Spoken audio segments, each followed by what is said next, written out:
Why is it important for universities to have a global profile overall? There can be many reasons behind that, but it is mostly about increasing the quality and excellence of the university's mission in education, research, and service to society. This goal can be achieved through a big exposure to global talent by building global recognition and credibility vis-à-vis public and private funders, increasing the ability to acquire funds, and raising the attractiveness to partner institutions. All of these drivers act in a synergetic way and amplify each other. It is important to build a broad awareness of the concrete benefits and positive outcomes of a global profile across the institution.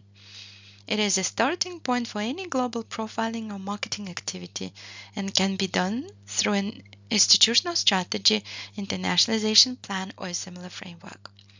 Leaders' awareness of such benefits and commitment to related goals is crucial for launching the work. However, these benefits should also be known to, understood, and felt by the other staff members who will be engaged in the day-to-day implementation. Once the awareness of the positive effects brought by global profiling has been built, the next step is to identify relevant international target audiences based on the desired goals and outcomes. This table, adapted from Trent University's Knowledge Management and Communication Handbook, provides an example of how specific goals can be matched to best suited target audiences. For example, if a university or faculty aspires to build an academic reputation in a particular area, it will target specific academic journals and researchers in this field. Similarly, if the goal is to increase the engagement of international students on campus, the target audience will involve not only students themselves or student associations, networks, or clubs, but also teachers and teaching assistants. This may sound rather simple, but what is more important is to list the key goals together in order to see if there is any overlap in the respective target audiences. Once the key target audiences or so-called stakeholders have been identified in different settings, for example, academia, business, students, or broader public, their perceptions of the institution or faculty can be analyzed in detail. Stakeholder perception analysis can be rather complex and costly, but a smaller scale exercise based on a series of simple questions looking at how they engage with the university or faculty, how they perceive its brand, how important or unique is the partnership for them, and how they would like to engage in the future, can help establish the baseline situation. Such analysis can be run as a survey or a series of interviews or focus groups depending on their mission and the resources in place. Now, let's look at some of the prerequisites of a global profile. What does a university need to develop a global profile and enhance its international visibility? What kind of conditions and enablers should be put in place for the related purpose? The three key institutional enabling factors are governance, resources, and people. Embedding the international dimension in the university governance structure can be a powerful tool for promotion and reputation building. For example, this can be done by establishing an international advisory board at the level of an entire institution or faculty, as well as by engaging academics with international background in decision-making processes. Global profiling requires adequate financial resources and strategic funding pipelines, whereby the same resources can be efficiently used for multiple purposes. For example, launching an institutional visiting professor program can help faculties not only internationalize their activities at home, but also raise their international profile and visibility among international academic partners and prospective students from abroad. Similarly, the development or upgrade of existing research or academic infrastructure, for example, a library or digital center, can have a positive impact on reputation that comes on top of research quality and can therefore be leveraged more actively in the university or faculty branding strategy. Finally, the most valuable asset for reputation and visibility is people. That is current and former academic and administrative staff who can act as brand ambassadors both locally and abroad. International guests and visitors often build their opinion about a university based on the academic but also administrative experience and pathways. Such experience, be it positive or mixed, is further communicated down the line. Global profiling greatly relies on the unique strength of a university, which can vary across different missions and form a strong identity brand together. Some of the examples include a particular area of study or research in which a university or faculty excel, a particular degree or a specific course highly regarded in the higher education sector, a well-respected department, outstanding facilities or unique infrastructure. Interestingly, tailor-made academic or administrative support offered to academics in line with the requirements of their respective career stages is becoming another key strength at many higher education institutions. Opportunities such as support in research management or dual career pathways are highly promoted and branded by many higher education institutions.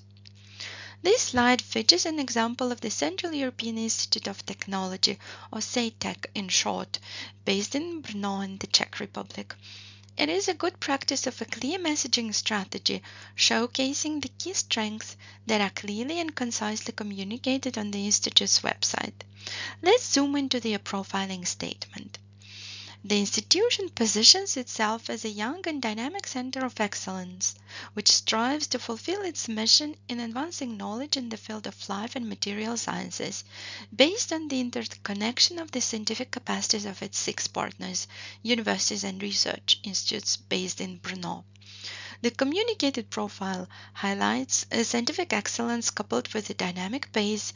It provides details about its main focus area and emphasizes the collaborative nature of the institute. Its multidisciplinary nature in the field of life sciences, advanced materials, nanotechnologies, and cybernetics make it the first research center of its kind in the Czech Republic, as further articulated on the Institute's web page. Together, these elements create a recognizable brand for the Institute.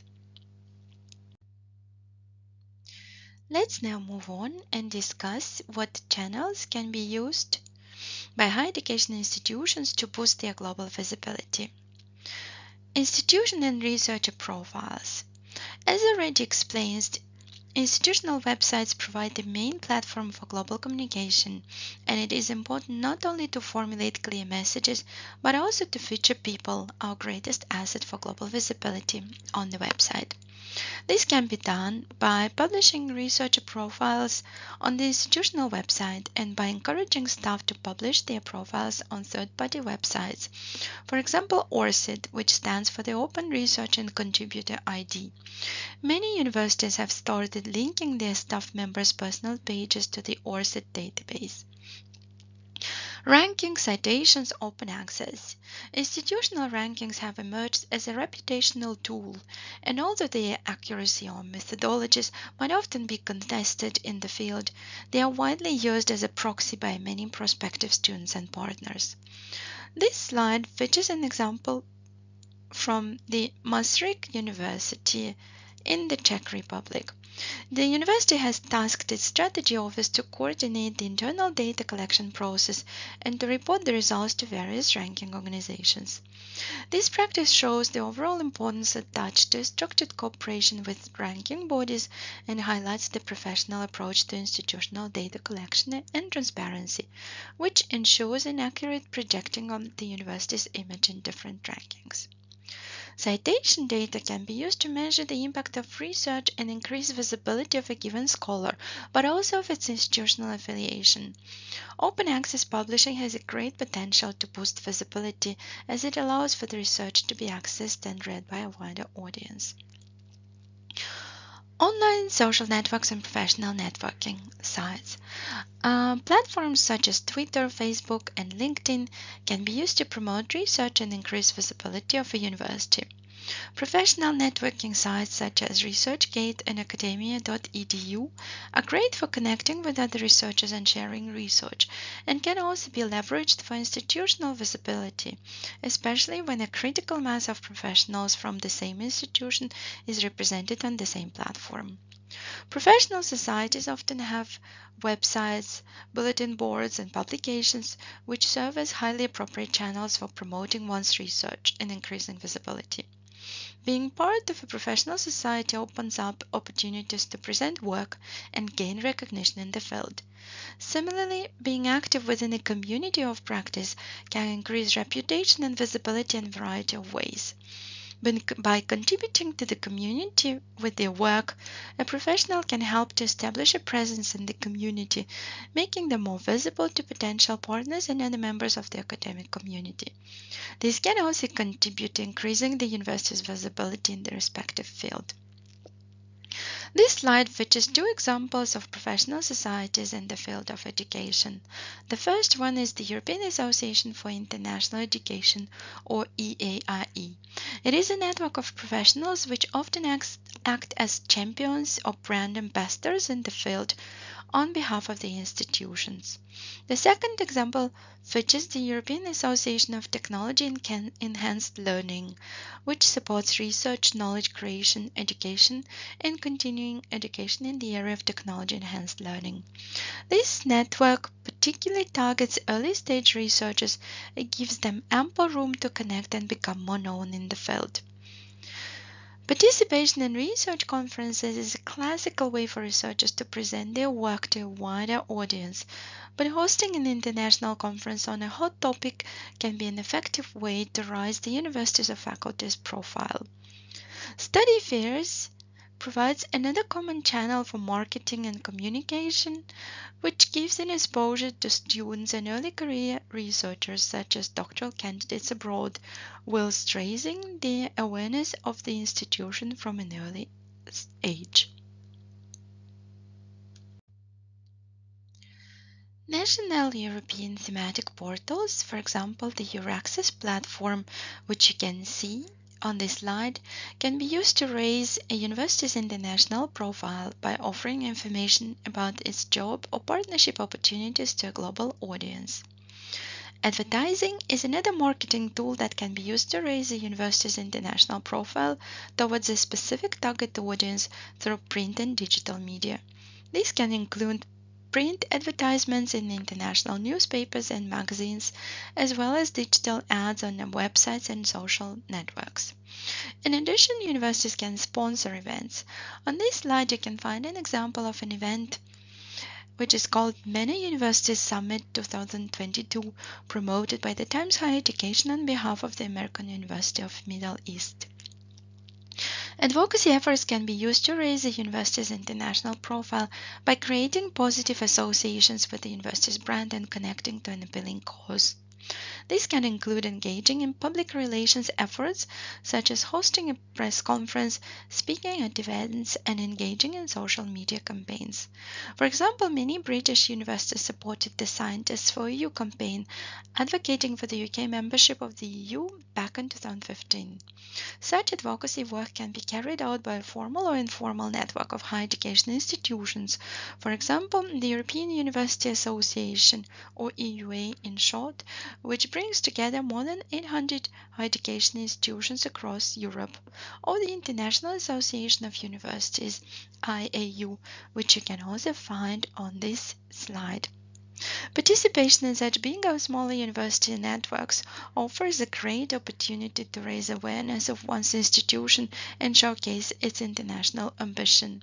University leaders can gain high visibility for the institutions by acting as board or advisory council members for such networks.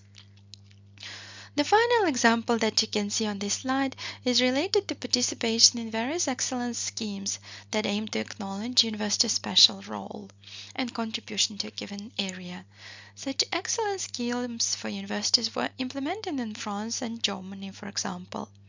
The latest scheme implemented at the EU level is the European Universities Initiative, which is considered a highly impactful and meaningful way of transnational cooperation in Europe, but also a prestigious initiative to be associated with. Let me now recap the first part of this training.